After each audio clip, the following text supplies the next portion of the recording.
اعوذ باللہ من الشیطان الرجیم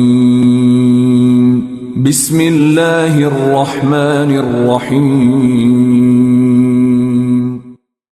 شروع اللہ کا نام لے کر جو بڑا مہربان نہایت رحم والا ہے۔ الف لام میم۔ کیا لوگ یہ خیال کیے ہوئے ہیں کہ صرف یہ کہنے سے کہ ہم ایمان لے آئے چھوڑ دیے جائیں گے اور ان کی آزمائش نہیں کی جائے گی؟ اور جو لوگ ان سے پہلے ہو چکے ہیں ہم نے ان کو بھی آزمایا تھا اور ان کو بھی آزمائیں گے، سو اللہ ان کو ضرور معلوم کرے گا جو اپنے ایمان میں سچے ہیں اور ان کو بھی جو جھوٹے ہیں۔ کیا وہ لوگ جو برے کام کرتے ہیں یہ سمجھے ہوئے ہیں کہ یہ ہمارے قابو سے نکل جائیں گے؟ جو فیصلہ یہ کرتے ہیں برا ہے۔ جو شخص اللہ کی ملاقات کی امید رکھتا ہو تو اللہ کا مقرر کیا ہوا وقت ضرور آنے والا ہے اور وہ سننے والا ہے، جاننے والا ہے۔ اور جو شخص محنت کرتا ہے تو اپنے ہی فائدے کے لیے محنت کرتا ہے، بے شک اللہ تو سارے جہان سے بے نیاز ہے۔ اور جو لوگ ایمان لائے اور نیک عمل کرتے رہے ہم ان کے گناہوں کو ان سے دور کر دیں گے اور ان کو ان کے اعمال کا بہت اچھا بدلہ دیں گے۔ اور ہم نے انسان کو اس کے ماں باپ کے ساتھ نیک سلوک کرنے کا حکم دیا ہے۔ اے مخاطب، اگر تیرے ماں باپ تجھے مجبور کریں کہ تو میرے ساتھ کسی کو شریک بنائے جس کی حقیقت کی تجھے واقفیت نہیں تو ان کا کہا نہ مانیو۔ تم سب کو میری طرف لوٹ کر آنا ہے، پھر جو کچھ تم کرتے تھے میں تم کو جتا دوں گا۔ اور جو لوگ ایمان لائے اور نیک عمل کرتے رہے ان کو ہم نیک لوگوں میں داخل کریں گے۔ اور بعض لوگ ایسے ہیں جو کہتے ہیں کہ ہم اللہ پر ایمان لائے، پھر جب ان کو اللہ کے راستے میں کوئی ایذا پہنچتی ہے تو لوگوں کے ایذا پہنچانے کو یوں سمجھتے ہیں جیسے اللہ کا عذاب۔ اور اگر تمہارے پروردگار کی طرف سے مدد پہنچے تو کہتے ہیں کہ ہم تو تمہارے ساتھ تھے۔ کیا جو اہل عالم کے سینوں میں ہے اللہ اس سے واقف نہیں؟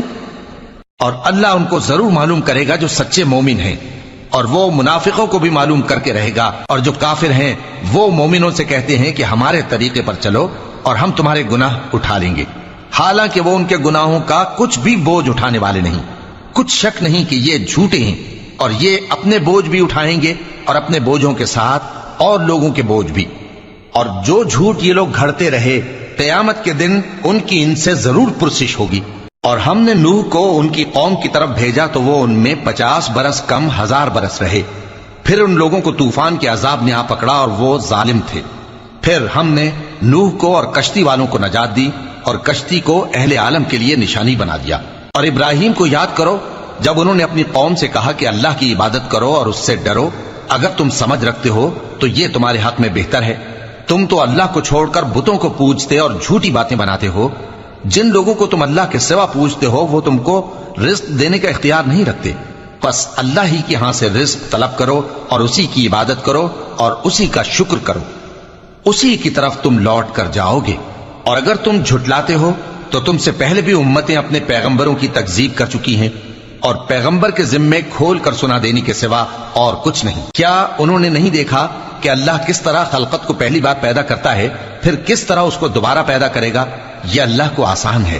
کہہ دو کہ ملک میں چلو پھرو اور دیکھو کہ اس نے کس طرح خلقت کو پہلی دفعہ پیدا کیا ہے، پھر اللہ ہی دوسری بار بھی پیدا کرے گا۔ بے شک اللہ ہر چیز پر قادر ہے۔ وہ جسے چاہے عذاب دے اور جس پر چاہے رحم کرے، اور اسی کی طرف تم لوٹائے جاؤ گے۔ اور تم اس کو نہ زمین میں عاجز کر سکتے ہو نہ آسمان میں، اور نہ اللہ کے سوا تمہارا کوئی دوست ہے اور نہ مددگار۔ اور جن لوگوں نے اللہ کی آیتوں سے اور اس کے سامنے حاضر ہونے سے انکار کیا وہ میری رحمت سے نا امید ہو گئے ہیں اور ان کو درد دینے والا عذاب ہوگا۔ تو ان کی قوم کے لوگ جواب میں بولے تو یہ بولے کہ اسے مار ڈالو یا جلا دو، مگر اللہ نے ان کو آگ میں جلنے سے بچا لیا۔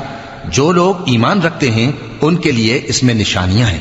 اور ابراہیم نے کہا کہ تم جو اللہ کو چھوڑ کر بتوں کو لے بیٹھے ہو تو دنیا کی زندگی میں باہم دوستی کے لیے، مگر پھر قیامت کے دن ایک دوسرے کی دوستی سے انکار کر دو گے اور ایک دوسرے پر لعنت بھیجو گے، اور تمہارا ٹھکانہ دوزخ ہوگا اور کوئی تمہارا مددگار نہ ہوگا۔ بس ان پر ایک لوط ایمان لائے اور ابراہیم کہنے لگے کہ میں اپنے پروردگار کی طرف ہجرت کرنے والا ہوں، بے شک وہ غالب ہے، حکمت والا ہے۔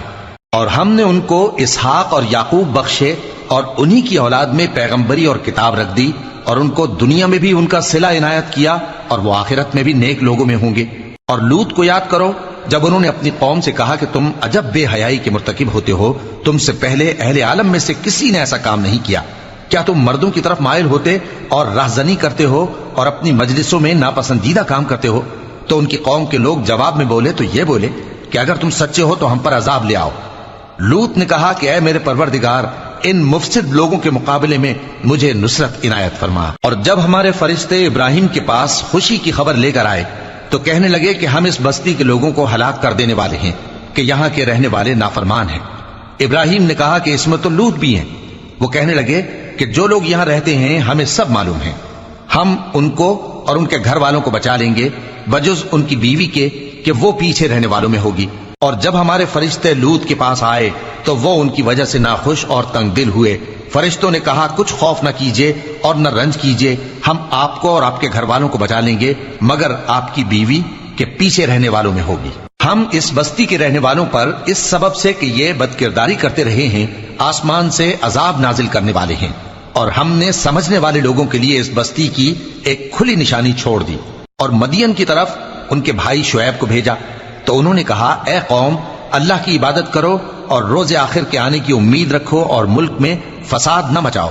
مگر انہوں نے ان کو جھوٹا سمجھا، سو ان کو زلزلے کے عذاب نے آ پکڑا اور وہ اپنے گھروں میں اوندھے پڑے رہ گئے۔ اور عاد اور سمود کو بھی ہم نے ہلاک کر دیا، چنانچہ ان کے ویران گھر تمہاری آنکھوں کے سامنے ہیں۔ اور شیطان نے ان کے اعمال ان کو آراستہ کر دکھائے اور ان کو سیدھے رستے سے روک دیا، حالانکہ وہ دیکھنے والے لوگ تھے۔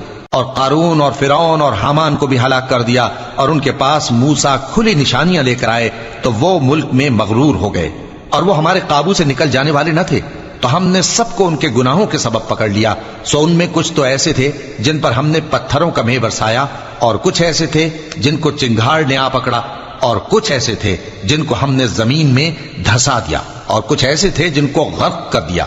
اور اللہ ایسا نہ تھا کہ ان پر ظلم کرتا، لیکن وہی اپنے آپ پر ظلم کرتے تھے۔ جن لوگوں نے اللہ کے سوا اوروں کو کارساز بنا رکھا ہے ان کی مثال مکڑی کی سی ہے کہ وہ بھی ایک طرح کا گھر بناتی ہے، اور کچھ شک نہیں کہ تمام گھروں سے کمزور مکڑی کا گھر ہے۔ کاش یہ اس بات کو جانتے۔ یہ جس چیز کو اللہ کے سوا پکارتے ہیں خواہ وہ کچھ ہی ہو، اللہ اسے جانتا ہے اور وہ غالب ہے، حکمت والا ہے۔ اور یہ مثالیں ہم لوگوں کے سمجھانے کے لیے بیان کرتے ہیں، اور اسے تو اہل دانش ہی سمجھتے ہیں۔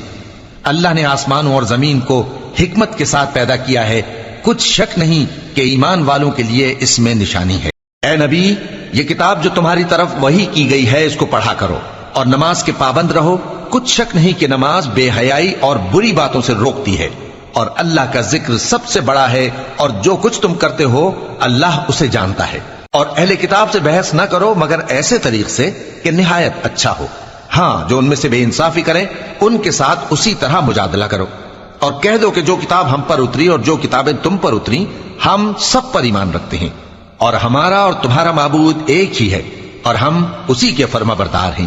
اور اسی طرح ہم نے تمہاری طرف کتاب اتاری ہے تو جن لوگوں کو ہم نے کتابیں دی تھیں وہ اس پر ایمان لے آتے ہیں، اور بعض ان مشرک لوگوں میں سے بھی اس پر ایمان لے آتے ہیں، اور ہماری آیتوں سے وہی انکار کرتے ہیں جو ہیں ہی کافر۔ اور تم اس سے پہلے کوئی کتاب نہیں پڑھتے تھے اور نہ اسے اپنے ہاتھ سے لکھ ہی سکتے تھے، ایسا ہوتا تو اہل باطل ضرور شک کرتے۔ بلکہ یہ روشن آیتیں ہیں جن لوگوں کو علم دیا گیا ہے ان کے سینوں میں محفوظ، اور ہماری آیتوں سے وہی لوگ انکار کرتے ہیں جو بے انصاف ہیں۔ اور کافر کہتے ہیں کہ اس پر اس کے پروردگار کی طرف سے نشانیاں کیوں نازل نہیں ہوئیں؟ کہہ دو کہ نشانیاں تو اللہ ہی کے پاس ہیں، اور میں تو کھلم کھلا خبردار کرنے والا ہوں۔ کیا ان لوگوں کے لیے یہ کافی نہیں کہ ہم نے تم پر کتاب نازل کی جو ان کو پڑھ کر سنائی جاتی ہے؟ کچھ شک نہیں کہ مومن لوگوں کے لیے اس میں رحمت اور نصیحت ہے۔ کہہ دو کہ میرے اور تمہارے درمیان اللہ ہی گواہ کافی ہے۔ جو چیز آسمانوں اور زمین میں ہے وہ سب کو جانتا ہے، اور جن لوگوں نے باطل کو مانا اور اللہ سے انکار کیا وہی نقصان اٹھانے والے ہیں۔ اور یہ لوگ تم سے عذاب کے لیے جلدی کر رہے ہیں، اور اگر ایک وقت مقرر نہ ہو چکا ہوتا تو ان پر عذاب آ بھی گیا ہوتا، اور وہ کسی وقت میں ان پر ضرور اچانک آ کر رہے گا اور ان کو معلوم بھی نہ ہوگا۔ یہ تم سے عذاب کے لیے جلدی کر رہے ہیں، جبکہ دوزخ تو کافروں کو گھیر لینے والی ہے۔ جس دن عذاب ان کو ان کے اوپر سے اور ان کے پیروں کے نیچے سے ڈھانک لے گا، اور اللہ فرمائے گا کہ جو کام تم کیا کرتے تھے اب ان کا مزہ چکھو۔ اے میرے بندو جو ایمان لائے ہو، میری زمین فراخ ہے تو میری ہی عبادت کرو۔ ہر شخص موت کا مزہ چکھنے والا ہے، پھر تم ہماری ہی طرف لوٹ کر آؤ گے۔ اور جو لوگ ایمان لائے اور نیک عمل کرتے رہے ان کو ہم بہشت کے اونچے اونچے محلوں میں جگہ دیں گے جن کے نیچے نہریں بہ رہی ہیں، ہمیشہ ان میں رہیں گے۔ نیک عمل کرنے والوں کا یہ خوب بدلہ ہے جو صبر کرتے اور اپنے پروردگار پر بھروسہ رکھتے ہیں۔ اور بہت سے جانور ہیں جو اپنا رزق اٹھائے نہیں پھرتے، اللہ ہی ان کو رزق دیتا ہے اور تم کو بھی، اور وہ سننے والا ہے، جاننے والا ہے۔ اور اگر ان سے پوچھو کہ آسمانوں اور زمین کو کس نے پیدا کیا اور سورج اور چاند کو کس نے تمہارے زیر فرمان کیا، تو کہہ دیں گے اللہ نے۔ تو پھر یہ کہاں الٹے جا رہے ہیں؟ اللہ ہی اپنے بندوں میں سے جس کے لیے چاہتا ہے روزی فراخ کر دیتا ہے اور جس کے لیے چاہتا ہے تنگ کر دیتا ہے۔ بے شک اللہ ہر چیز سے واقف ہے۔ اور اگر تم ان سے پوچھو کہ آسمان سے پانی کس نے برسایا، پھر اس سے زمین کو اس کے مرنے کے بعد کس نے زندہ کیا، تو کہہ دیں گے کہ اللہ نے۔ کہہ دو کہ اللہ کا شکر ہے، لیکن ان میں اکثر نہیں سمجھتے۔ اور یہ دنیا کی زندگی تو صرف کھیل اور تماشا ہے، اور ہمیشہ کی زندگی کا مقام تو آخرت کا گھر ہے۔ کاش یہ لوگ سمجھتے۔ پھر جب یہ کشتی میں سوار ہوتے ہیں تو اللہ کو پکارتے، خالص کرتے ہوئے اسی کے لیے اطاعت کو، لیکن جب وہ ان کو نجات دے کر خشکی پر پہنچا دیتا ہے تو جھٹ شرک کرنے لگ جاتے ہیں، تاکہ جو ہم نے ان کو بخشا ہے اس کی ناشکری کریں اور فائدہ اٹھائیں۔ سو خیر ان قریب ان کو معلوم ہو جائے گا۔ کیا انہوں نے نہیں دیکھا کہ ہم نے حرم کو مقام امن بنایا ہے اور لوگ ان کے گرد و نواح سے اچک لیے جاتے ہیں؟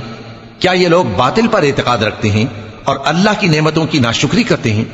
اور اس سے بڑا ظالم کون جو اللہ پر جھوٹ بہتان باندھے، یا جب حق بات اس کے پاس آئے تو اس کی تکذیب کرے؟ کیا کافروں کا ٹھکانہ جہنم میں نہیں ہے؟ اور جن لوگوں نے ہمارے راستے میں محنت کی ہم ان کو ضرور اپنے رستوں پر چلا دیں گے، اور اللہ تو نیکوکاروں کے ساتھ ہے۔ شروع